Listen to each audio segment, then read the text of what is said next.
कि माँ को लात मारने की प्रथा औलाद पेट से ही शुरू कर देती। माँ वो बैंक है जहाँ पर बच्चे अपने सभी दुखों और दर्दों को डिपॉजिट करते हैं। माँ के लिए बहुत कुछ लिखा गया है, लेकिन पिता के लिए बहुत कम लिखा गया है। पिता है तो बच्चों के सारे सपने अपने। पिता वो है जिसके जेब में एक पैसा भी नहीं होगा ना, लेकिन फिर भी उसका हौसला बुलंद होगा। पिता का गरीब होना अमीर होना नहीं, पिता का होना ही सबसे बड़ी दौलत है। एक बहुत ही गोपनीय कॉन्फिडेंशियल ज्ञान है। हर एक इंसान को ये बात अपने जीवन में बखूबी उत्कीर्णन करने जैसी ये बात है। मैं आपको बताता हूँ, कभी भी ये भी मत देखना कि ये इंसान मंदिर में कितना जाता है, मस्जिद में कितना जाता है, गुरुद्वारे में कितना जाता है, चर्च में कितना जाता है। लड़की की इच्छा न होते हुए भी माता पिता ने उस लड़के के साथ शादी करवा दी जो अमीर था लेकिन संस्कारों का खाली था। ये जो लड़का था ना, जो पति देव, वो अपनी पत्नी के लिए रसोई बनाकर लेके आता है। फिर वो महिला उस पुरुष को कहती है कि उस दिन मैंने आपको डिवोर्स क्यों दिया था जानते हो?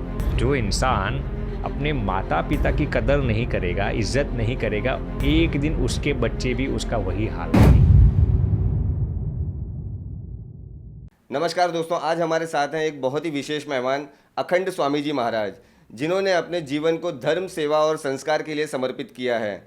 स्वामी जी के देश विदेश में बहुत सारे प्रवचन होते हैं।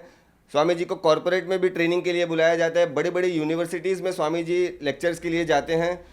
तो स्वामी जी, आपका हमारे पॉडकास्ट में हार्दिक स्वागत है। प्रणाम भैया, आपके आमंत्रण हेतु आपका बहुत बहुत धन्यवाद।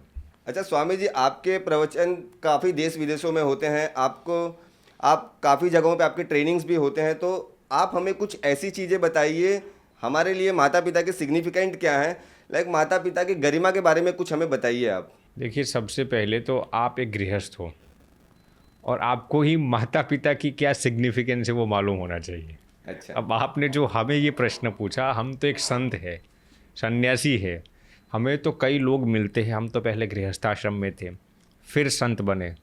तो हमारे पास जो लोग आते हैं उनके विषय में उनका क्या क्या अनुभव रहता है और हमारे सनातन शास्त्र इस विषय में क्या कहते हैं, वो हम आपसे साझा करेंगे। देखिए, सबसे पहले तो भैया मैं ये ज़रूर बताना चाहूँगा कि माँ को लात मारने की प्रथा औलाद पेट से ही शुरू कर देती है। बस फ़र्क इतना है, पेट में लात खा के माँ फूली नहीं समाती और बुढ़ापे में लात खा के माँ के आँख से आंसू नहीं रुकते। माँ वो बैंक है जहाँ पर बच्चे अपने सभी दुखों और दर्दों को डिपॉजिट करते हैं, और पिता वो क्रेडिट कार्ड है जिनके पास बैलेंस न होते हुए भी अपने बच्चों के स्वप्न पूरे करने के लिए अपना सब कुछ लुटा देते हैं। माता पिता वो महनीय विभूति है जिनके पसीने की एक बूंद भी औलाद चुका नहीं सकती। इस दुनिया में सबसे अमीर में से अमीर, सुखी में से सुखी, सफल में से सफल वही इंसान है जिसके पास माता पिता के आशीर्वाद है। जिसके पास माता पिता के आशीर्वाद है ना, त्रिभुवन के सुख वैभव उसके गुलाम है। इसीलिए कभी भी माँ बाप को फॉर ग्रांटेड मत लेना। कभी भी ये मत सोचना कि माता पिता तो अरे भगवान ने सबको दिया है, वैसे हमें भी दिया है। बेवकूफ़, ऐसी गलती कभी भी मत करना। माँ बाप इस दुनिया में सबसे अमूल्य है, सबसे अमूल्य है। प्रसव पीड़ा इस दुनिया की सबसे बड़ी पीड़ा में से एक है। मैं रिपीट करता हूँ, प्रसव पीड़ा इस दुनिया की सबसे बड़ी पीड़ा में से एक है जिसको हर माता खुशी खुशी सहन करती है। कहा गया है, एक पुरातन कहावत है, माँ को एक बच्चे को जन्म देने में जो दर्द होता है ना, उसके विषय में कहा गया है। 20 हड्डियों के एक साथ टूटने से जो दर्द होता है ना, इतना दर्द माँ को होता है एक बच्चे को जन्म देने में। एक माँ ही इस दुनिया में ऐसी है जो बच्चे के मल मूत्र से लेकर सब कुछ खुशी खुशी साफ करती है। एक माँ ही ऐसी है जो बच्चे के अंदाज से बच्चे की सभी ज़रूरत को समझ जाती है। एक माँ ही ऐसी है जो आपके दुख को आपसे ज़्यादा समझ सकती है। और इसीलिए ही भगवान ने भी जब प्रेम की मिसाल देनी है ना, भगवान भी जब प्रेम का निदर्शन देते हैं ना, तो माँ का ही निदर्शन देते हैं। ये इतनी सारी माँ की गरिमा है। देखिए, आप दुनिया में देखेंगे ना, दुनिया में कोई बड़ी या छोटी चीज़ नहीं होती। दुनिया में कोई बड़ी या छोटी चीज़ नहीं होती, लेकिन माँ के बराबर कोई और खड़ा भी नहीं होता। बिल्कुल सही महाराज। ये माँ की गरिमा है। देखिए, इस दुनिया में एक माँ ही ऐसी है जो आपके दुख को, जो आपको आपसे ज़्यादा पहचानती है। और इसीलिए ही माथा चुमकर मुकद्दर बदलने का सामर्थ्य एक माँ को ही भगवान ने दिया है। इतना सारा माँ का गरिमा है। एक माँ का ही हाथ ऐसा है जो थर्मोमीटर से भी ज़्यादा एक्यूरेट और सटीक टेम्परेचर आपको दिखाता है। प्रेम की तमाम किताबें पढ़ लो, प्रेम की तमाम किताबें पढ़ लो, लेकिन पहले पन्ने पर माँ का ही नाम लिखा हुआ। दुनिया के तमाम रिश्ते अधूरे हैं माँ के प्रेम के बिना। इस दुनिया में अनेक किस्म के किरदार है, इस दुनिया में अनेक अनेक लोगों के, अनेक अनेक चीज़ों के सर्जनहार है। जैसे मूर्ति का सर्जन करने वाला इंसान मूर्ति के पीछे अपना नाम लिखेगा, पेंटिंग करने वाला इंसान पेंटिंग के नीचे अपने नाम लिखेगा, लेकिन इस दुनिया में एक माँ ही ऐसी है जो बच्चे को जन्म देकर बच्चे के पीछे पिताजी का नाम लिख देती है। ये है माँ की गरिमा। माँ जैसी चीज़ इस दुनिया में आपको कहीं पर भी नहीं मिलेगी। ये माँ की गरिमा है। देखिए, एक माँ का ही एक ऐसा संबंध है जो निस्वार्थता की परम बुनियाद पर होता है। आप कभी विदेश जाओ और आपकी शादी हो गई है? नहीं हुई ना। शादी हो जाए फिर अपनी पत्नी को पूछना, जब आप विदेश जाते हो ना, कि फॉरेन ट्रिप में जाते हो, तो पत्नी को पूछना तुम्हारे लिए क्या लेके आओ। पत्नी कहेगी हमारे लिए गोल्डन नेकलेस लेके आना, हमारे लिए ये वस्त्र, ये आभूषण लेके आना। बच्चों को पूछना तुम्हारे लेके क्या लेके आओ। बच्चे कहेंगे हमारे लिए स्मार्टफोन लेके आओ, आईफोन्स लेके आओ, आईपैड्स लेके आओ। लेकिन माँ को पूछना माँ तुम्हारे लेके क्या लेके आओ। माँ कहेगी बस बेटा तू सुरक्षित लौट के आए, इतने ही में भगवान से प्रार्थना करोगी। बिल्कुल सही। पत्नी को आभूषण वस्त्र चाहिए, बच्चों को स्मार्टफोन आईफोन चाहिए। एक माँ ही ऐसी है जिसको आपके पास किसी भी चीज़ की ज़रूरत नहीं है, बस तुम्हारी ही ज़रूरत है। एक माँ के ही अंदर एक ऐसे सामर्थ्य है। बिल्कुल सही कहा महाराज जी ने। अभी आप माँ बाप की गरिमा पे इतना बता रहे हैं, 6 महीने गुजरे हैं, मेरी माँ का देहांत हो गया। आज मुझे रियलाइज़ होता है कि माँ की क्या वैल्यू थी, और जो मैं उनको टाइम नहीं दे पाया, आज मुझे रियलाइज़ होता है कि मुझे उस टाइम पे माँ के साथ रहना चाहिए था, टाइम स्पेंड करना चाहिए था। लेकिन जी यादव जी, नहीं, मैं समझता हूँ। देखिए, आपने कहा आपकी माताजी का देहांत 6 महीने पहले ही हुआ, और वो भी छोटी उम्र में आपने बताया, तो मैं समझता हूँ इसका दर्द क्या होता है।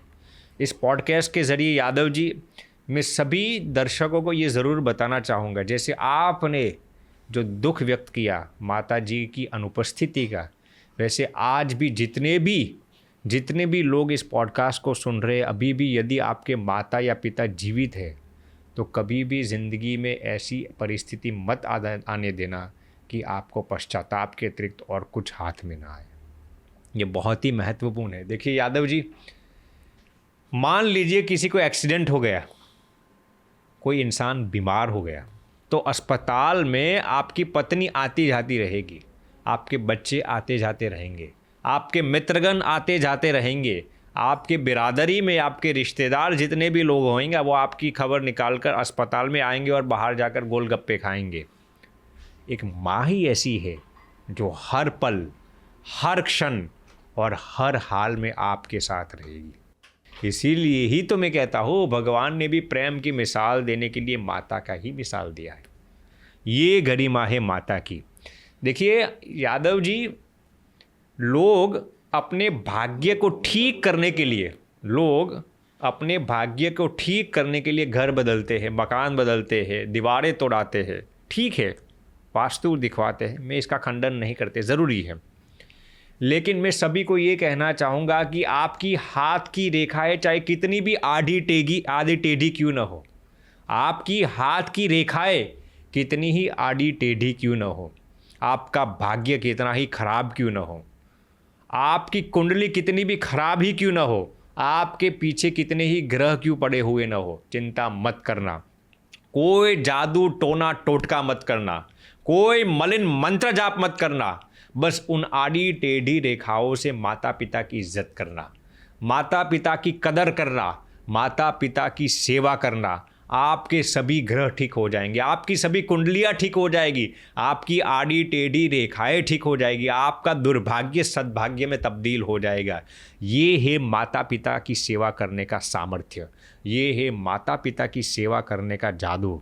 इसीलिए हमेशा अपने माता पिता को कभी भी मत भूलना। देखिए यादव जी, इसमें भी मैं आपको एक चीज़ बताना चाहूँगा।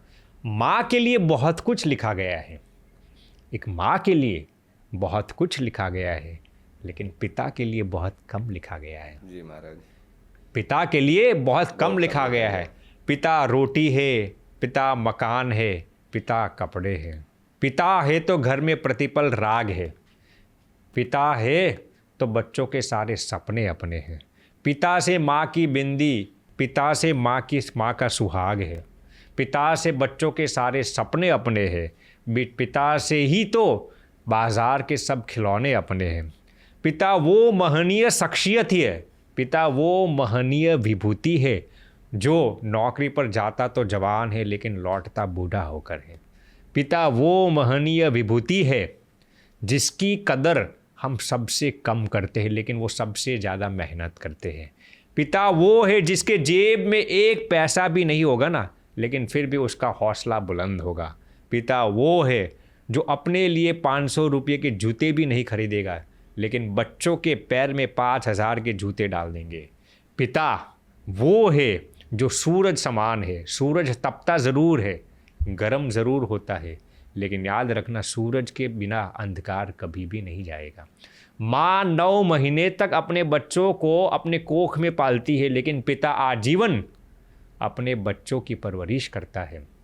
पिता का गरीब होना अमीर होना नहीं, पिता का होना ही सबसे बड़ी दौलत है। तो ये है पिता की गरिमा।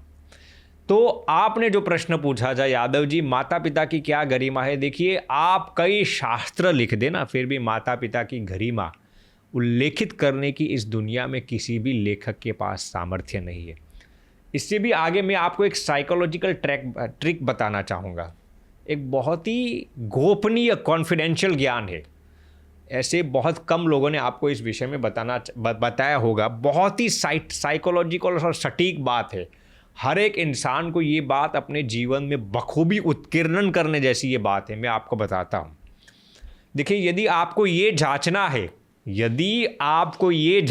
है, ये टेस्ट करना है कि इस इंसान पर कितना विश्वास करना चाहिए या नहीं, ये इंसान विश्वास करने लायक है या नहीं, तो कभी भी ये मत देखना कि ये इंसान कितना अमीर है, कभी भी ये मत देखना कि इस इंसान की समाज में कितनी इज्जत है, कभी भी ये भी मत देखना कि ये इंसान मंदिर में कितना जाता है, मस्जिद में कितना जाता है, गुरुद्वारे में कितना जाता है, चर्च में कितना जाता है।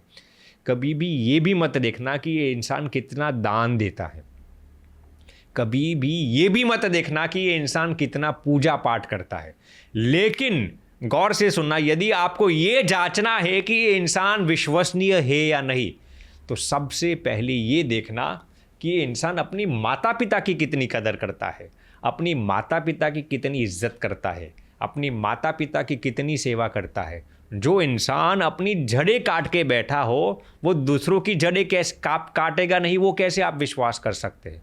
जिसकी खुद की जड़ें कमज़ोर हो, वो दूसरों की जड़ों को कैसे मजबूत कर पाएगा। जिसके खुद के माता पिता के साथ मीनिंगफुल रिलेशनशिप्स नहीं है, वो दूसरों के साथ मीनिंगफुल रिलेशनशिप्स कैसे रख पाएगा। जो अपने सगे संबंधियों को नहीं निभा सका, वो दूसरों को कैसे निभा सकेगा। जो अपने माता पिता का विश्वासघात कर सकता है, वो दूसरों का विश्वासघात कैसे नहीं करेगा। इसीलिए यदि आपको ये जांचना है कि कोई इंसान विश्वसनीय है या नहीं, इस पर कितना विश्वास करना चाहिए या ये नहीं, तो सबसे पहले ये देखिए कि ये इंसान अपनी माता पिता की कितनी कदर करता है, अपनी माता पिता की कितनी सेवा करता है। ये बहुत ही गोपनीय ज्ञान है, अपने जीवन में बखूबी उत्कीर्णन करने जैसी ये बात है। इस पर मैं आपको एक बात सुनाना चाहूँगा। देखिए, एक लड़की और लड़के थे, अब बात पुराने ज़माने की है, दोनों की उम्र शायद 20 साल की होगी। अब लड़की के जो माता पिता थे ना, वो लड़की की ऐसी जगह पर शादी करवाना चाहते थे जो अमीर घर का लड़का हो। उनको संस्कारों से कोई ताल्लुक़ नहीं था, संस्कारों से उनका कोई रिलेशनशिप नहीं था। लड़की के माता पिता यही देखते थे कि कौन सा लड़का अमीर है तो हमारी बिटिया की शादी वहाँ पर हम करवा दें। माता पिता को कभी भी अपनी लड़की की शादी केवल संपत्ति देखकर नहीं करनी चाहिए। अब उन्होंने एक लड़के को ढूंढ लिया, फिर लड़की को तुरंत कहते हैं, लड़की का कंसेंट भी नहीं लेते और माता पिता कहते हैं बेटिया तुझे यहाँ पर शादी इस लड़के के साथ शादी करनी है।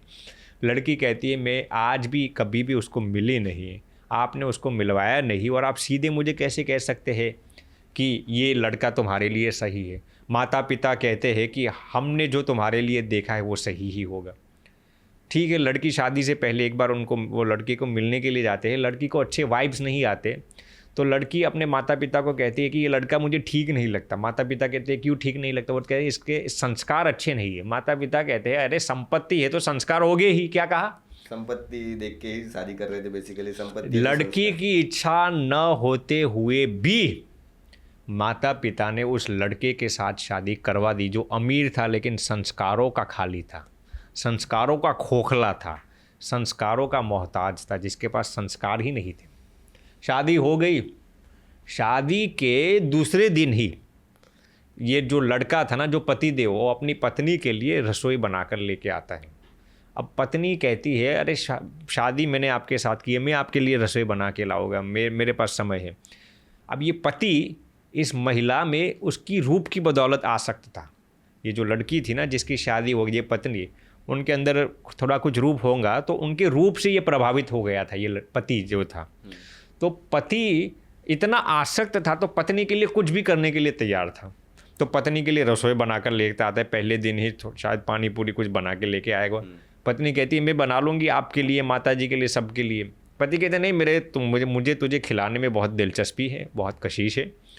पत्नी कहती है तो फिर चलिए आज आपने बना लिया तो पहले हम हमारी माता को खिलाते हैं। माता यानी पति की माता को। वो पति क्या कहता है जानते हो? अरे उसको जाने दो, बूढ़ी है, वृद्ध है, तो बीमार है, थोड़े समय में मर जाएगी। हम दोनों ने शादी की है तो हम ऐश करेंगे, मजा करेंगे। पत्नी को ये वर्तन ठीक नहीं लगा। देखिए अक्सर जगह पर क्या होता है, पत्नी अपनी सासू माँ की सेवा करने में कतराती है, लेकिन यहाँ पर पत्नी अपनी सासू माँ को सासू नहीं लेकिन माता ही समझ रही थी। उसने अपने पति को समझाया आपने ठीक नहीं किया, ये आपको अपनी माता पिता की सेवा करनी चाहिए। क्या कहा? अपने माता पिता की सेवा। दूसरे दिन से पत्नी अपने सभी के लिए रसोई बनाती है और माता को खिलाने के लिए जाती है। पति कहता है अरे इस बूढ़ी को क्यों खिलाने में इतना समय देती है, मेरे साथ समय बिता।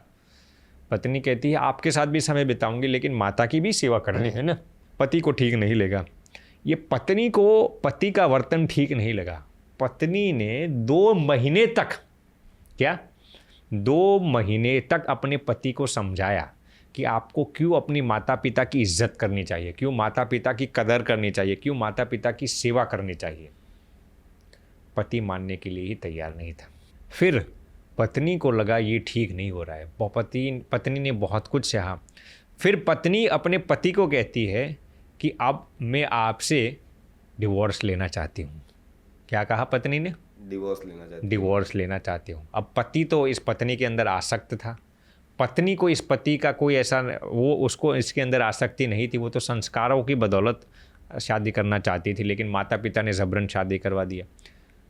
पत्नी ने अपने पति को कहा, पति पूछता है तू मेरे से डिवोर्स लेना क्यों चाहती है? पत्नी ने कहा कि जो अपने माता पिता की इज्जत नहीं कर सकता, जो अपने माता पिता की कदर नहीं कर सकता, जो अपने माता पिता की सेवा नहीं कर सकता, वो तू क्या खाक मुझे भविष्य में संभाल पाएगा।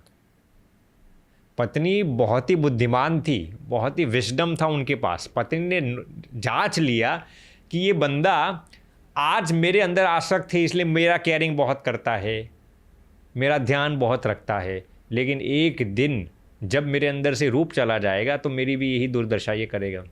पत्नी ने प्रेम से डिवोर्स ले लिया। 1 साल बीत गया, 2 साल बीत गया। यहाँ पर पति ने दूसरी लड़की के साथ शादी कर ली। ये जो महिला थी जिसने डिवोर्स ली, उसने भी दूसरे पुरुष के साथ शादी कर ली। दोनों के घर पे बच्चे हो गए। 20 साल हो गए, 25 साल हो गए। अब दोनों तो अब शायद वृद्ध हो गए थे, 60-65 साल की उम्र हो गई थी। फिर ये जो महिला थी ना जिसने डिवोर्स लिया था, उसने तो नई शादी कर ली थी, उसके घर पे बेटे थे, तो अपने बच्चों को कहती है कि बच्चों मेरी एक इच्छा है कि मुझे 4 धाम की यात्रा करनी है। क्या कहा? 4 धाम की यात्रा करनी है। 4 धाम की यात्रा। बच्चे कहते हैं माता जी ये तो हमारे लिए सौभाग्य की बात है कि आपने हमें ऐसी सेवा दी। फिर बच्चे कहते हैं माता जी हम आपके साथ आ सकते हैं? माता कहती है हमें भी बहुत प्रसन्नता होगी, चलिए हम साथ में ही चलते हैं। तो उनके 2 बच्चे और माता जी, पिताजी तो शायद व्यस्त थे तो वो घर पे रहे, 2 बच्चे और ये माता जी यात्रा में जाते हैं, वाराणसी में जाते हैं, काशी विश्वनाथ जी के दर्शन करते हैं, फिर बाहर निकलते हैं। तो फिर थोड़े काशी में परिभ्रमण करते थे तो वहाँ पर कीचड़ था। क्या था? कीचड़ में पंख था, पंख। तो वो पंख में, उस कीचड़ में एक पुरुष पड़ा हुआ था, एक पुरुष पड़ा हुआ था, शरीर में से बदबू आ रही थी और कह रहा था मुझे भोजन दो, मुझे खाना दो, मुझे खाना दो, मुझे भोजन दो। ये जो महिला थी उनका स्वभाव पहले से दयालु था, तो अपने बच्चों को कहती ये जो पुरुष है ना, जो कीचड़ के अंदर, जो पंख के अंदर पड़ा हुआ है ना, उसको आप निकालो, उसको गंगा मैया में स्नान कराओ और स्नान कराकर उसको बढ़िया सा भोजन खिलाओ। बच्चे कहते हैं अरे माता ये तो लेकिन भिखारी है सड़क का, आप क्यों ऐसा? नहीं, माता कहती है नहीं, हमारी जिम्मेदारी है, भगवान ने हमें दौलत दी है तो हमसे हो सके इतनी गरीबों की सेवा हमें करनी चाहिए। दोनों बच्चों माता के आदेश को सिरोधार रखा, उस गरीब इंसान को स्नान करवाया और फिर स्नान कराकर नए वस्त्र पहनाकर माता के पास सामने लाते। और वो माता और वो पुरुष दोनों एक दूसरे के सामने ही देखते रहते हैं। वो माता और वो पुरुष दोनों एक दूसरे के सामने ही देखते हैं, दोनों की आंखें एक हो गई।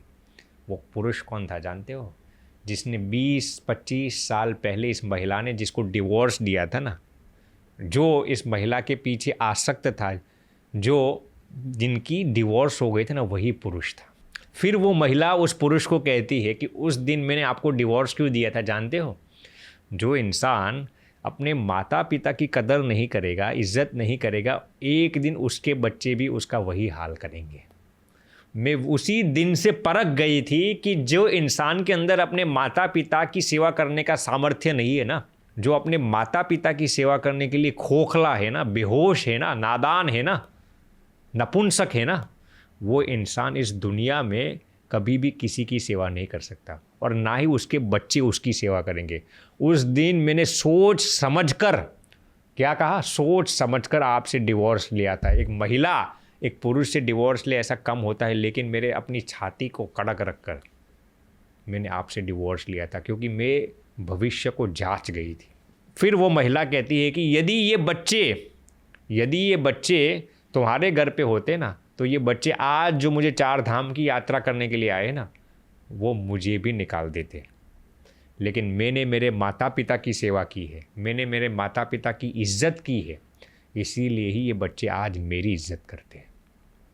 तो कहने का तात्पर्य ये है इस कहानी से, देखिए आज अक्सर स्त्री और पुरुष शादी करते हैं, क्या देखकर? अमीरी देखकर, पैसे देखकर, दौलत देखकर, शोहरत देखकर, रूप रंग देखकर, इसी को देखकर शादी करते हैं ना। मैं ये नहीं कहता कि आप पैसा मत देखो, आप रूप रंग मत देखो, लेकिन सबसे पहले संस्कार देखो।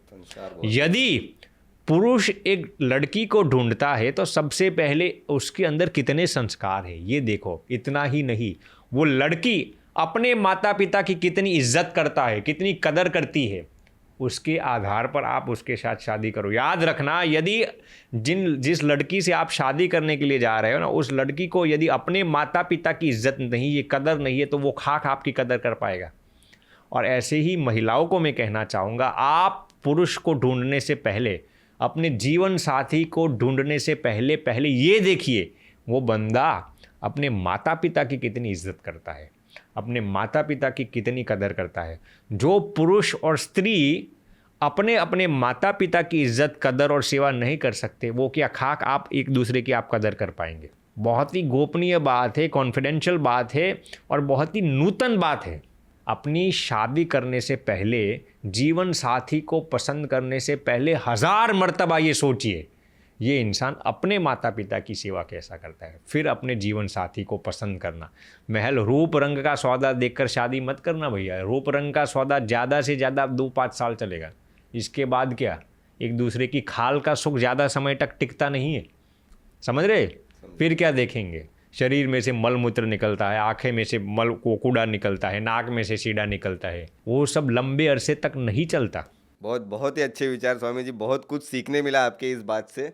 अच्छा महाराज जी, आप कुछ ऐसी 2-3 आदतें बताइए जो हर दिन बच्चों को अपने माता पिता के साथ करनी चाहिए। जी, बहुत ही अच्छा प्रश्न पूछा यादव जी आपने। 2-3 ऐसी आदतें जो हर बच्चों को अपने माता पिता के साथ करना चाहिए, ऐसा ही प्रश्न था ना। जी ऐसी। देखिए, मैं यहाँ पर 3 आदतें बताऊंगा जो हर एक संतान को हर दिन यदि वो अपने जीवन में उत्कीर्णन करेंगे ना, तो वो यकीनन फर्श से अर्श तक पहुँच जाएंगे। सबसे पहली आदत मैं आपको बताता हूँ भैया, गौर से सुनना आप भी। एक एक आदत आपके जीवन में एब्सोल्यूट ट्रांसफॉर्मेशन लाएगा। एक एक आदत। सबसे पहले हर दिन अपने माता पिता के चरण स्पर्श करना। क्या कहा मैंने? हर दिन अपने माता पिता के चरण स्पर्श। बिना माता और पिता के चरण छुए कभी भी घर के बाहर मत निकलना। बिना माता पिता के चरण छुए कभी भी घर के बाहर मत निकलना। एक ऐसा सुरक्षा कवच है जो आपकी भयंकर में से भयंकर कठिनाइयों को भी यूं ही नष्ट कर देगा। माता पिता के चरण स्पर्श करने से ये एक ऐसा सुरक्षा कवच है जो आपकी सभी कठिनाइयों को, किल्लतों को, दुख को, असफलता को उनके चरणों में डाल देगा। इसीलिए हमेशा माता पिता के चरण स्पर्श करके ही घर के बाहर निकलना। दिल से निकले माता पिता के आशीर्वाद को इस दुनिया की कोई भी ताकत नष्ट नहीं कर सकती। दिल से निकले माता पिता के आशीर्वाद को त्रिभुवन का सुख वैभव भी उसके सामने गिर जाता है। ये है माता पिता के चरण स्पर्श करने की ताकत। अब माता पिता के चरण स्पर्श कैसे करने चाहिए ना, उसमें 2 रिक्वायरमेंट्स हैं, मैं आपको बताता हूँ। अक्सर लोग जब माता पिता के चरण स्पर्श करते हैं तो क्या करते हैं, माता या पिता के चरण में क्या करते हैं, अपना पैर, अपना सिर नहीं झुकाते, हाथ डालते हैं। उनका हाथ माता के चरण तक जाता है, पिता के चरण तक, लेकिन सिर नहीं झुकाते। तो जब भी आप माता पिता के चरण स्पर्श करो ना, तो आपका सिर उनके चरण में होना चाहिए। ये सबसे पहला। दूसरी चीज़ क्या है, जब भी आप माता पिता के चरण स्पर्श करें तब आपको कुछ वर्बल इंटरेक्शन करना है। जब भी आप माता पिता के चरण स्पर्श करें ना, तो क्या करना है, वर्बल इंटरेक्शन करना है। राधे राधे, जय श्री राम, जय स्वामीनारायण, जय श्री कृष्ण, ओम नमः शिवाय, हर हर महादेव, ऐसे कुछ न कुछ भगवान का नाम बोलना है। क्या करना है, जब भी आप माता पिता का चरण स्पर्श करें ना, इसमें 2 किस्म की रिक्वायरमेंट्स है। सबसे पहले उनके चरण में आपके हाथ नहीं, आपका सिर होना चाहिए, सर झुकना चाहिए। दूसरी चीज़ क्या कहा मैंने, वर्बल इंटरेक्शन होना चाहिए, भगवान का नाम स्मरण होना चाहिए। राधे राधे, जय श्री कृष्ण, ओम नमः शिवाय, जय श्री राम, राम राम, जय स्वामीनारायण, जो कुछ भी आप भगवान के प्रति आपको आस्था हो। तो ये 2 रिक्वायरमेंट्स है। अब जब आप अपने माता पिता का चरण स्पर्श करते हैं ना, तो इसमें कई किस्म के बेनिफिट्स होते हैं। सबसे पहले फिजिकल बेनिफिट क्या है जानते हो, शारीरिक बेनिफिट। जब आप हर दिन सर झुकाते हैं ना, तो आपका ब्लड सर्कुलेशन होता है। क्या होता है, ब्लड सर्कुलेशन होता है। दूसरी चीज़, शास्त्रों में ये कहा गया है कि जो बच्चे अपने माता पिता का हर दिन चरण स्पर्श करते हैं ना, उनका बल बढ़ता है, बुद्धि बढ़ती है, विवेक बढ़ता है और सामर्थ्य बढ़ता है। इंग्लिश में यदि मैं बताऊँ तो जब भी आप अपने माता पिता का चरण स्पर्श करते हैं ना, तो रिसर्च ये कहते हैं कि आपकी इंटेलिजेंस बढ़ती है। क्या इंटेलिजेंस, आपके IQ लेवल्स बढ़ते हैं, आपके EQ लेवल्स बढ़ते हैं और आपके स्पिरिचुअल इंटेलिजेंस भी बढ़ता है। दूसरी चीज़ क्या, माँ सरस्वती और माँ लक्ष्मी दोनों आपके जीवन में आएगी। जो इंसान हर दिन अचूक, मैं रिपीट करता हूँ, अचूक अपने माता पिता का चरण स्पर्श भाव से करते हैं ना, माँ सरस्वती और माँ लक्ष्मी जी दोनों उसके जीवन में आएंगे, दोनों उसके जीवन में आएंगे। और सबसे महत्वपूर्ण चीज़ क्या है जानते हो, जब आप अपने माता पिता के चरण स्पर्श करते हैं ना, तो सबसे महत्वपूर्ण फ़ायदा क्या होता है, आपके अंदर विवेक बुद्धि जागृत होती है। अब ये विवेक शब्द हमारे शास्त्रों में है, बहुत ही गौर से सुनना। जिसके अंदर विवेक आ जाता है ना, उसके पास दौलत भी आ जाती है, शोहरत भी आ जाती है, माँ सरस्वती भी आ जाती है। क्योंकि विवेक से आपको ये ज्ञात होता है क्या करना है, क्या नहीं करना, क्या नहीं करना, क्या करना है, किसके साथ कैसे जीना है। ये विवेक बुद्धि जो है ना, वो माता पिता के चरण स्पर्श करने से आता है। तो ये बेनिफिट है।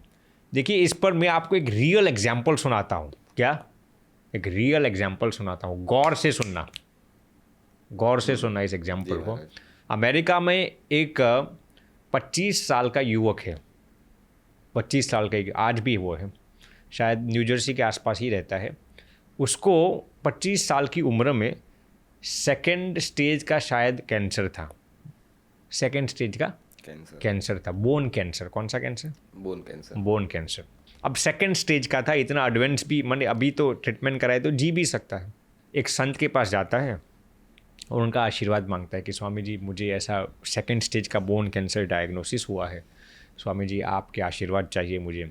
अब वो बंदा स्वामी जी के पास इसीलिए नहीं गया कि स्वामी जी आप भगवान को प्रार्थना कर दो कि मेरा कैंसर ठीक हो जाए, सिर्फ आशीर्वाद लेने के लिए। देखिए, बोन कैंसर की पीड़ा बहुत होती है।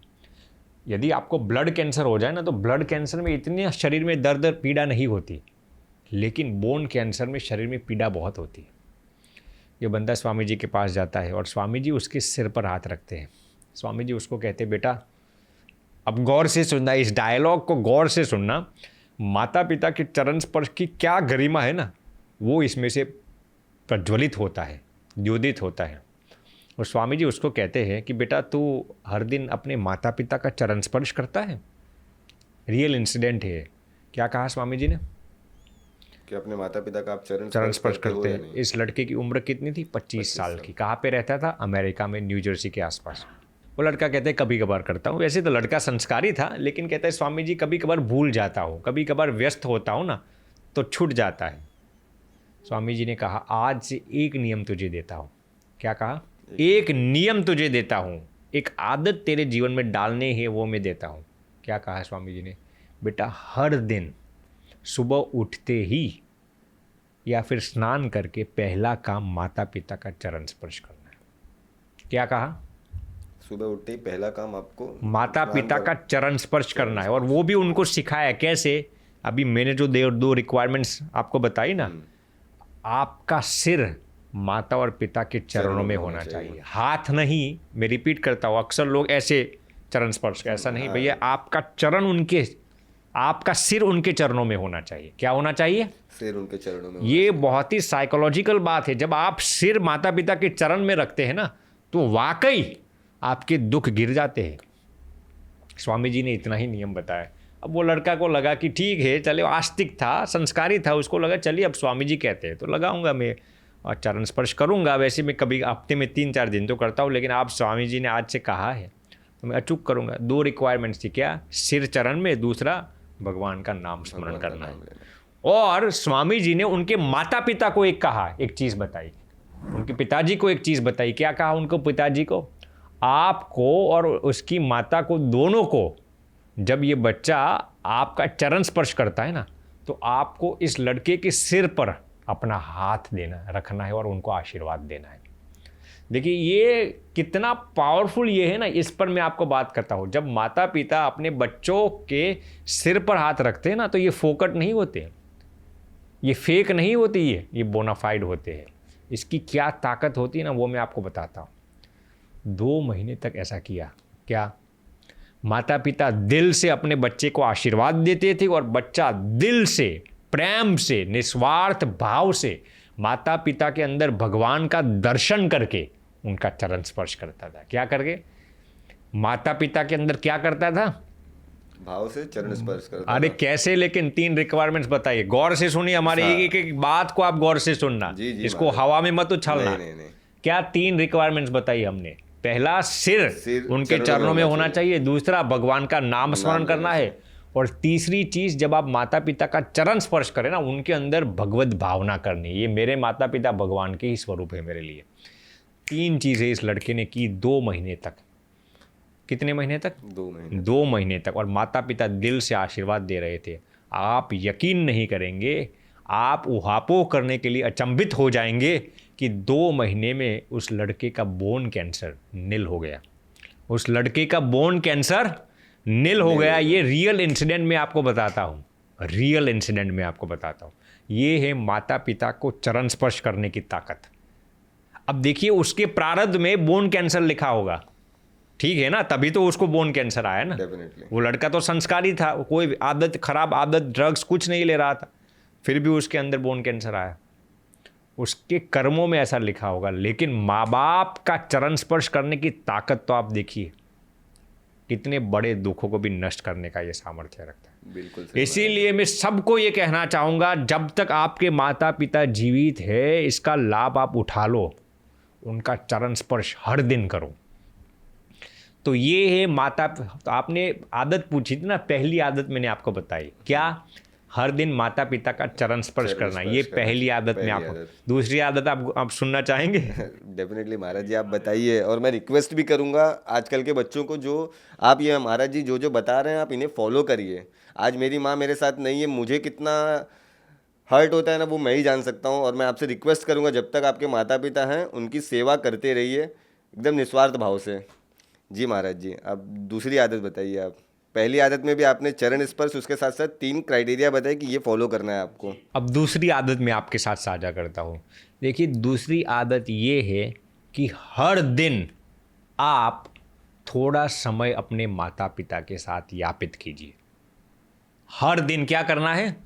थोड़ा समय अपने माता पिता के साथ प्रेम से बिताना है। प्रेम से, मैं ये नहीं कहूँगा स्पेंड करना है। स्पेंड शब्द बहुत ही चीप है। मैं ये नहीं कहूँगा गुजारना है। क्या माता पिता के साथ समय गुजारना नहीं, टाइम पास नहीं करना। माता पिता कोई टाइम पास करने जैसी चीज़ नहीं है। हर दिन आपको अपना आधा घंटा कम से कम माता पिता को समय देकर आप उनको आनंद में रखिए। और उसमें भी देखिए, माता पिता के साथ समय बिताना ये भी एक प्रकार की पूजा है ना, ये भी एक प्रकार की भक्ति है, ये भी एक प्रकार का डिवोशन है, ये भी एक प्रकार का लव है, ये भी एक प्रकार का मेडिटेशन है, ध्यान है। कई बच्चे कभी कभार पूजा पाठ करते मंदिर में ज़्यादा, मैंने कई औलाद को ऐसा देखा है, पूजा पाठ ज़्यादा करते मंदिर में जाता है, अच्छी चीज़ है, लेकिन माँ बाप को भूल जाते हैं। तो ये भी एक पूजा है। क्या माता पिता के साथ हर दिन आधा घंटा बिताना आपके समय की सहूलियत के हिसाब से, ये सबसे बड़ी महापूजा है। और उसमें भी याद रखना, जब आपकी माता या पिता का किसी एक का देहांत हो गया हो ना, तब या तो आपके पिताजी जीवित हो या आपकी माताजी जीवित हो, तब तो अचूक अपने सभी काम साइड में रखकर हर दिन उनको समय देना। क्योंकि कहा गया है कि बुढ़ापे में जब माता या पिताजी दोनों में से एक का देहांत हो गया होता है ना, तो पिताजी या माताजी को अपने वो स्पाउस थे ना, उनका जो प्रेम था ना, वो उनको नहीं मिलता। अब बच्चों की ये जिम्मेदारी बनती है कि माता पिता को वो प्रेम दे। और उसमें भी मैं आपको बताऊंगा, जब समय बिताते हैं ना यादव जी, बच्चे जब समय बिताते हैं ना, तो उसमें 3 चीज़ें ध्यान रखनी है। आपको पहली चीज़ बताता हूँ, माँ बाप के साथ समय बिताना है, माँ बाप को समझना है, और तीसरी चीज़ माँ बाप को स्वीकार करना है। क्या कहा? माता पिता को समय देना है, माता पिता को समझना है, और तीसरी चीज़ माता पिता को स्वीकार करना है। देखिए कुछ बच्चे कभी कभार माता पिता को कुछ बच्चे समय ज़रूर देते हैं, लेकिन उनको समझने की जगह समझाना शुरू कर देते हैं। अब माता पिता वृद्ध हो गए, उनको आपकी समझ की ज़रूरत नहीं है भैया, उनको आपके इंटेलिजेंस या आपके विजडम की ज़रूरत नहीं है, उनको आपकी एडवाइस की ज़रूरत नहीं है, एक्सेप्टेंस की ज़रूरत है।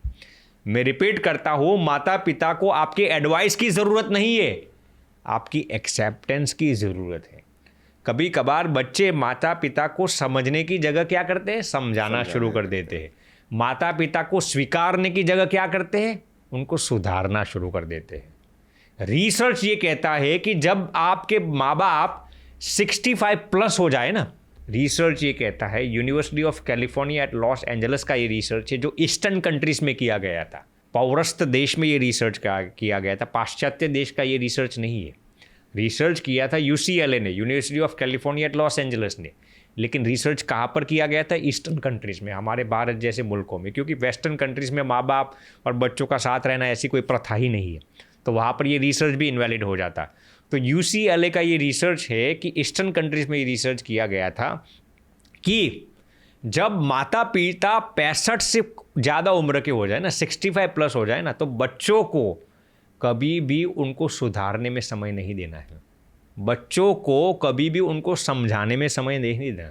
बच्चों को सिर्फ उनको स्वीकारना है, उनको समझना है, उनको समय देना है और उनको निस्वार्थ बिन शर्ती प्रेम करना है।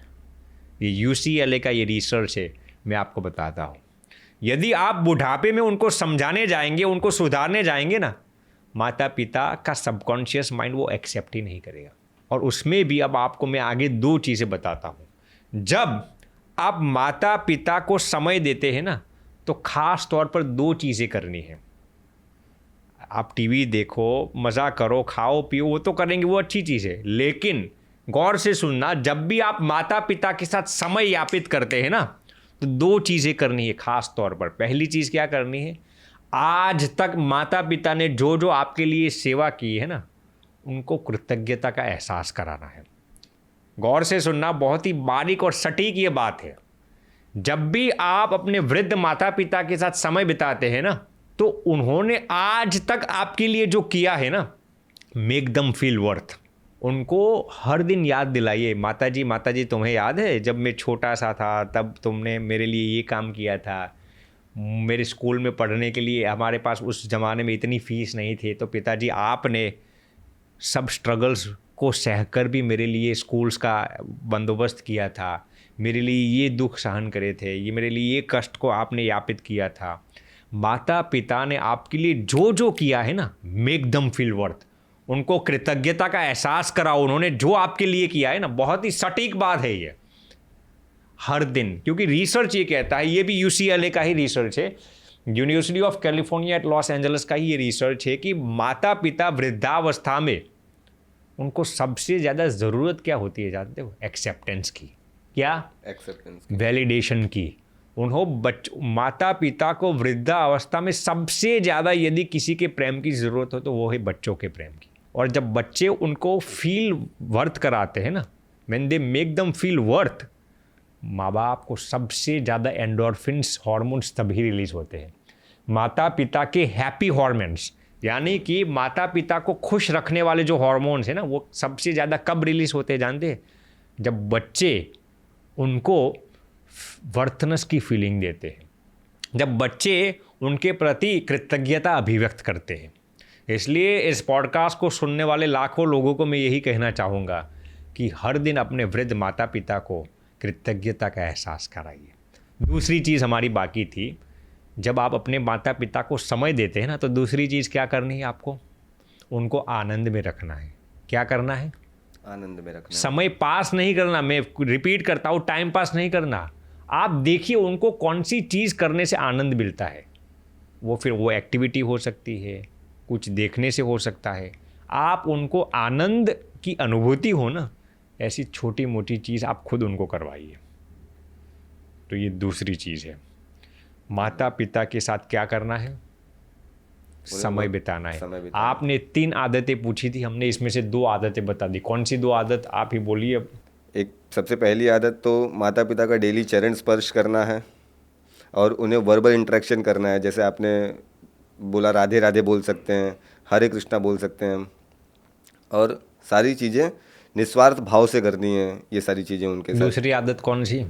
अब हम आपका भी इम्तिहान लेते हैं ना, आप कितना गौर से सुनते। पहली आदत चरण स्पर्श, दूसरी आदत बोलिए। दूसरी आदत कि माता पिता को वर्थ फील करवाना है, मतलब उनके साथ प्रेम से टाइम स्पेंड करना है। सिर्फ खाली दूसरी आदत क्या है? टाइम, उनके साथ समय बिताना, समय उनको देना है हर दिन। पहली आदत चरण स्पर्श, दूसरी आदत समय बिताना है। अब तीसरी आदत बताता हूँ मैं। तीसरी आदत और सबसे पावरफुल आदत, हर दिन थोड़ी थोड़ी उनकी सेवा करो। क्या? हर दिन क्या करना है? उनकी सेवा करनी है। उनकी सेवा करो। अब इसमें इंसान कई किस्म के बहाने निकालता है। अरे मेरे माता पिता तो स्वस्थ है, हेल्थी है, अभी तो सब कुछ स्वयं वो कर सकते हैं। नहीं, फिर भी आपकी जिम्मेदारी में आता है माता पिता की हर दिन थोड़ी सेवा करो। माता पिता, एक माता आपको 9 महीने तक अपने घर में रख सकती है और आप एक कमरा माँ को नहीं दे सकते।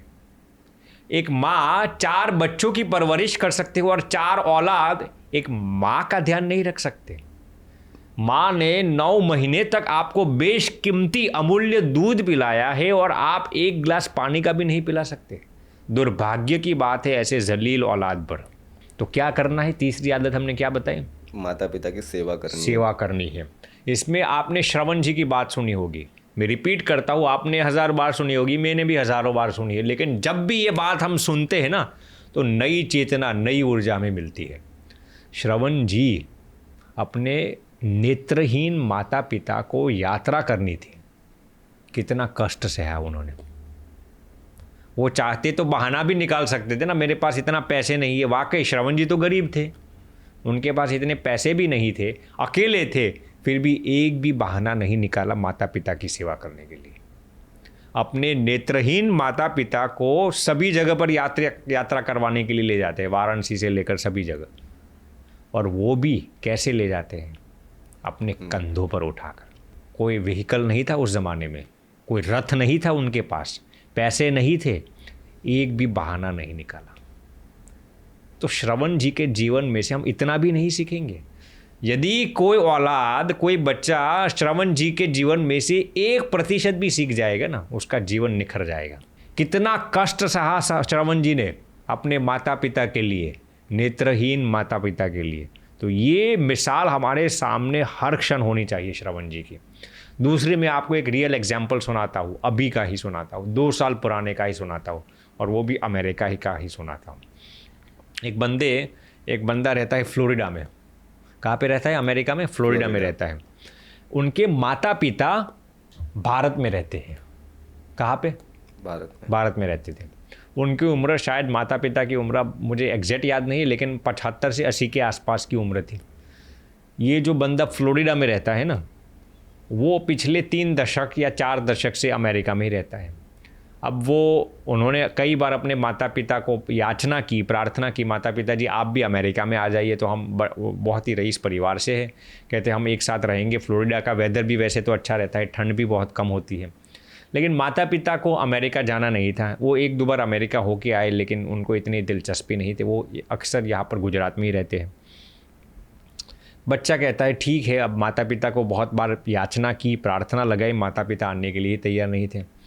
तो इस बच्चे को ऐसा लगा कि एक संतान होने के नाते मेरा एक परम कर्तव्य है। क्या कर्तव्य है? मेरा एक परम दायित्व है, मेरा एक परम कर्तव्य है। क्या कर्तव्य है? अपने माता पिता की सेवा करने का। आप यकीन नहीं करेंगे, अमेरिका में कई उसके बड़े बड़े बिजनेस है, होटल्स है, बहुत ही अमीर है। वो चाहता तो अपने माता पिता की सेवा के लिए यहाँ पर 3-4 लोगों को रख सकता है। एक बंदे को 20-25 हज़ार पगार देगा ना, इनकम देगा ना, फिर भी उसके लिए तो इतना अमीर था वो बंदा। एक अपने माता पिता के लिए 4 एम्प्लॉयज़ हायर कर सकता है, 5 आए, उतनी सामर्थ्य उसके अंदर है। फिर भी वो अपने माता पिता की सेवा करने के लिए खुद भारत में आता है। क्यों आता है? माता पिता की सेवा करने के लिए। देखिए, पैसों की कमी नहीं थी उसके पास, वो 3-4 नौकर भी रख सकता था अपने माता पिता की सेवा करने के लिए, लेकिन अपने माता पिता की सेवा करने के लिए वो फ्लोरिडा से या गुजरात में आता है। और आप यकीन नहीं करेंगे, 3 साल तक अपने माता पिता की सेवा करते हैं। कितने साल तक? 3 साल कर। वो भी कैसी सेवा? माता पिता को बुढ़ापे में टॉयलेट का प्रॉब्लम होता है, उनके शरीर की सेवा करनी पड़ती है, वो सब ये बंदा अकेला करता था। उनके लिए रसोई बनाना का काम भी ये बंदा अकेला करता था। उसको रसोई बनाना आता नहीं था, सीख गया। उसको लगा माता ने 9 महीने तक मुझे झेला है, मेरे अंदर ऐसा सामर्थ्य नहीं है कि वो मैं कोख का किराया दे सकूं। तो वो चाहता तो नीचे 5-6 इंसान भी रख सकता था ना सेवा में। वो बंदा खुद माता पिता के लिए रसोई बनाकर उनका मनपसंद भोजन खिलाता था, उनको सभी प्रकार की सेवा। माता जी तो बेड रिडन हो गई थी, तो सब बाथरूम भी सब वहीं पर कराना पड़ता था। वो सब सेवा अकेला करता था। कौन? फ्लोरिडा में जो 10 बार मॉडल्स लेके बैठा है, इतना अमीर इंसान। फिर अभी शायद 1 साल पहले ही उनकी पहले माताजी का देहांत हुआ, फिर 1 या 1.5 महीने के बाद पिताजी का देहांत हुआ। माताजी और पिताजी का जब देहांत हो गया, दोनों का जब देहांत होता है, फिर वो बंदा अमेरिका वापस आता है। 3 साल तक अपना सभी बिजनेस छोड़ के आ जाता है। देखो आज कलयुग में ऐसे बच्चे होते हैं, हम उनसे कुछ नहीं सीखेंगे? जी महाराज जी, बहुत कलयुग में भी ऐसे बच्चे होते हैं जिनके लिए माता पिता भगवान समान होते हैं। रियल एग्जाम्पल मैं आपको सुनाता हूँ। किसकी बात सुनाता हूँ? जिनके पास 10-12 मॉडल्स थी, मिलियंस के डॉलर्स कमाता था, वो खुद अपने माता पिता की सेवा करने के लिए भारतवर्ष में आता है। अब आप यकीन कीजिए, अब आप उहापोह कीजिए, वो यदि 3 साल तक अपने माता पिता की सेवा करने के लिए न आता और नौकरों को रखता, फिर भी उसके माता पिता दुखी नहीं थे, वो अच्छी सेवा कर पाते। लेकिन अब मैं आपको ये विजुअलाइजेशन कराना चाहता हूँ, 3 साल तक उस बंदे ने अपने माता पिता की सेवा की, उस माता पिता के आशीर्वाद कितने उस पर आए होंगे, उस माता पिता का दिल उसने कैसे जीत लिया होगा, उस माता पिता की सेवा करने से उनको जो आशीर्वाद मिले होंगे ना, वो जन्म जन्म तक उसके साथ रहेंगे। क्या? जन्म जन्म तक उसके साथ रहेंगे। वो माता पिता के अंदर, आशीर्वाद के अंदर इतना सामर्थ्य उसको मुक्ति भी दिला देगा। 3 साल तक शायद वो डॉलर्स को कमा लेता, पैसे बहुत कमा लेता, अमीर बहुत बन जाता, लेकिन माता पिता का आशीर्वाद से वंचित रह जाता। तो सबसे बड़ी कमाई लेकर वो अमेरिका वापस आता है। कितना पावरफुल ये एग्जाम्पल है। बहुत बहुत कुछ सीखने मिलता है इससे। बहुत पावरफुल है ना ये। बहुत बहुत। इसीलिए मैं कहता हूँ कि हमेशा माता पिता की सेवा हर दिन आधे घंटे के लिए तो कम से कम करो, हर दिन करो। क्या करना है? हर दिन माता पिता की जो आपने 3 सेवाएं बताएं आपने, वो हर दिन हमें करना चाहिए, हर दिन करनी चाहिए। अब इससे भी आगे मैं आपको 2 बातें बताना चाहूँगा। देखिए, जब माता पिता बच्चों को अपने बिजनेस का कारोबार सब दे देते हैं ना, क्या? जब वृद्ध माता पिता अपने बच्चों को अपने बिजनेस का सब कारोबार देते हैं ना, फिर बच्चे कभी कभार बिगड़ जाते हैं। जब भी आपके वृद्ध माता पिता हो ना, तो उनको पूछिए कि माता पिता आप कहीं पर दान देना चाहते हो। ये सटीक बात है और नईन बात है। माता पिता को, अपने वृद्ध माता पिता को कभी कभार ये पूछो। क्या पूछना है? हे माता जी, हे पिताजी, आपकी इच्छा है कहीं पर दान देने की, किसी की सहायता करने की? आपकी कमाई पर केवल आपका अधिकार नहीं है, आपके माता पिता का भी अधिकार है। जैसे जैसे आप हंसते हंसते खुशी खुशी अपनी औलाद के लिए लाखों रुपये खर्च करते हैं ना, वैसे माता पिता के लिए भी खर्च करो। माता पिता की आखिरी इच्छा पूछो, हे माता जी, आपकी इच्छा है किसी को दान देने की, कुछ इस जगह पर कुछ सहायता करने की? दौलत में बरकत तभी आती है जब उस पर माँ का हाथ होता है। दौलत में बरकत तभी आती है जब उस पर माँ का हाथ होता है। जो बच्चा अपनी कमाई हुई दौलत माता पिता के चरणों में रख देता है ना, उसके पास कभी भी दौलत कम नहीं होगी। जो औलाद अपनी कमाई हुई दौलत माता पिता के चरणों में रख देता है ना, उसकी संपत्ति कभी भी कम नहीं होती, बढ़ती ही जा रही है। तो मैं हमेशा ये कहना चाहूँगा, अपने वृद्ध माता पिता को हमेशा ये पूछिए, आपकी कहीं पर इच्छा है दान देने की, सहायता करने की? उन पर भी, उनका भी अधिकार है ना। इस पर मैं आपको एक रियल एग्जांपल सुनाता हूँ। अहमदाबाद का ही ये एग्जांपल है। एक 35 साल का युवक था, उसके माता जी और पिताजी के साथ रहते थे। पिताजी बहुत अमीर थे, उन्होंने सब कारोबार अपने इकलौते बेटे को दे दिया। 35 साल की उम्र थी लड़के की, और पिताजी की उम्र शायद 65-70 के आसपास थी। जैसे ही सब कुछ पिताजी ने उस औलाद को दे दिया ना, 2-3 महीने के बाद वो बच्चा बिगड़ जाता है, क्योंकि करोड़ों की तादाद में पैसे थे, ज़मीन का काम था, कंस्ट्रक्शन का काम बड़ा था, रियल एस्टेट का बड़ा काम था। ये औलाद धीरे धीरे अपने पिताजी और माताजी को कहता है, अब आपके लिए मैं एक छोटी सी कुटिया अलग से ले लेता हूँ। क्या कहा? छोटा सा घर 2 BHK का आप दोनों के लिए ले लेता हूँ, आप लोगों को वहाँ शिफ्ट कर देता हूँ, और 1-2 नौकर रख दूंगा आपकी सेवा में। पिताजी कहते हैं, लेकिन इतना बड़ा मकान हमने बनाया है, 15, 20, 25 करोड़ का शायद होगा। 7 BHK का तो घर था। कितना? 7 BHK। 7 BHK का 3 मंजिले थे, तो माता पिता जी को एक मंजिला दे देगा फिर भी चलता है ना। वो औलाद कहती है नहीं, अब आपके लिए अलग से घर। पिताजी कहते हैं लेकिन हमने इतनी मेहनत से सब कमाया, अब तेरे नाम पर कर दिया, तब तो ऐसा करेगा। पिताजी को ज़बरन और माताजी को ज़बरन 2 BHK फ्लैट में डाल देता है। फिर पिताजी बहुत ही स्पिरिचुअल थे, बहुत ही धार्मिक थे, उनको बुरा नहीं लगा, उसने सोचा जो भगवान करते हैं कुछ अच्छा ही करते होंगे। पिताजी ने एक दिन अपने बेटे को फ़ोन किया और कहा, बेटा मेरी इच्छा है कि फला जगह पर गरीबों के लिए इस मंदिर में अच्छा काम हो रहा है। क्या कहा? इस मंदिर में अन्न क्षेत्र का अच्छा काम हो रहा है, तो मेरी ये इच्छा है कि इस मंदिर में 10 लाख का डोनेशन देना है। क्या कहा? करोड़ों की तादाद में कमाते थे। पहले जब उनके हाथ में कारोबार था ना पिताजी, तो वो तो हर साल 4-5 करोड़ का डोनेशन देते थे। अब उन्होंने अपनी औलाद को कहा कि बेटा इस मंदिर में गरीबों के लिए अच्छा काम हो रहा है, मेरी इच्छा है कि अन्न क्षेत्र में मुझे 10 लाख देना है। वो लड़का क्या कहता है जानते हो? पिताजी आप भूल जाइए, अब आपकी संपत्ति आपकी नहीं रही, आप वृद्ध हो गए, अब भजन कीजिए, नाम स्मरण कीजिए, अब इसमें क्यों आप दखलबाजी करते हैं, हस्तक्षेप क्यों करते हैं आप इसमें? आप भगवान का नाम स्मरण करो और खुश रहो। अब दौलत पर आपका अधिकार नहीं है। पिताजी की आंख में से अनराधार आंसू बहने लगे। पिताजी ने सोचा कि जिस दौलत को मैंने 100% मेहनत, शिद्दत और ईमानदारी से कमाई थी और मैंने अपनी औलाद के नाम लिख दी, और ये इतना ख़राब हो गया इतने 2-3 महीने में ही। पिताजी ने कहा कि बेटा ऐसी संपत्ति तुम्हारे पास लंबी नहीं टिकेगी। 2 साल के अंदर वो लड़का इतना शराबी हो गया, ड्रग्स वाला हो गया कि बहुत ही डेथ हो गया, देवा हो गया, उसका दिवालिया हो गया, सब कुछ लुटा कर बैठ गया। क्यों? क्योंकि माता पिता के हृदय को उन्होंने ठेस पहुंचाई थी। ये बात हमेशा याद रखना, यदि आपकी वजह से माता पिता की आंख में से एक भी आंसू निकलता है ना, वो आपको सब कुछ बर्बाद करने के लिए तैयार सामर्थ्य रखता है। इसीलिए कभी भी आपकी वजह से आपके माता पिता की आंखों में से एक भी आंसू नहीं निकलना चाहिए। ये लड़का पूरा बर्बाद हो गया, चौपट हो गया, दिवालिया हो गया, करोड़ों की तादाद में पैसे थे। क्यों? क्योंकि पिताजी की इज्जत नहीं की, पिताजी की कदर नहीं की, पिताजी की सेवा नहीं की, पिताजी का तिरस्कार किया।